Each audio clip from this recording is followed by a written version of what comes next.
విలయం అంతా ఇంత కాదు. సరిగ్గా 2 ఏళ్ల కిందట కనీ విని ఎరుగని రీతిలో విరుచుకుపడ్డ ఈ తుఫాన్ విశాఖను కకావికలం చేసేసింది. రోడ్లన్నీ ధ్వంసమయ్యాయి, వేలాది చెట్లు కూలిపోయాయి, విద్యుత్ సమాచార వ్యవస్థ కుప్పకూలిపోయింది. ఒక్క మాటలో చెప్పాలంటే హుదూద్ విశాఖ జనజీవితాలు చిన్నాభిన్నం చేసింది. ఆ గాయాలు ఇంకా మానలేదు. ఇప్పటికీ ఆ పీడకల వెంటాడుతూనే ఉంది.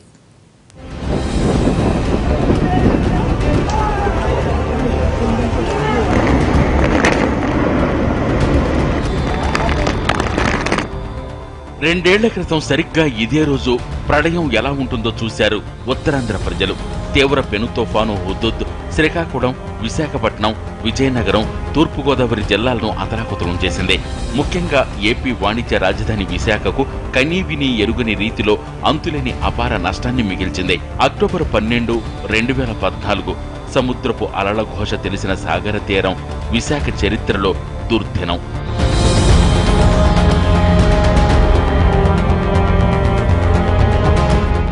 జూవెల్ ఆఫ్ ఈస్ట్ కోస్ట్ గా, గ్రీన్ సిటీగా, సుందర నగరంగా పేరు పొందిన విశాఖపై ప్రకృతి పగబట్టింది.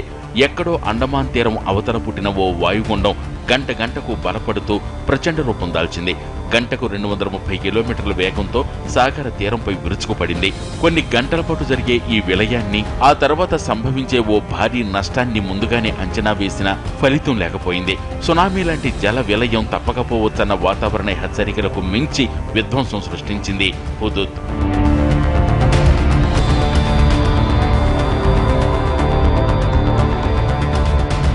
విశాఖను ఒక్కసారిగా కబళించి నగరాన్ని అతలాకుతలం చేసింది. భీకర గాలులు ఓవైపు, జోరు వాన మరోవైపు, రెండూ కలిసి ఎంత బేభత్సం సృష్టించాలో అంతా సృష్టించాయి. లక్షలాది చెట్లు నేలకూలాయి, విద్యుత్ లైన్లు కుప్పకూలాయి, సమాచార వ్యవస్థ ధ్వంసమైంది. 20 రోజుల పాటు ఉక్కు నగరం చీకట్లో మగ్గింది. తాగడానికి గుక్కెడు నీటి కోసం కటకటలాడారు విశాఖ వాసులు. అపార్ట్మెంట్లు, కొండవాలున నివసించే ప్రజలకు ప్రత్యక్ష నరకం కనపడింది. పచ్చటి వాతావరణం, కొండలు, ప్రకృతి అందాలతో కళకళలాడిన సాగర తీరం తుడిచిపెట్టుకుపోయినంత పనైంది.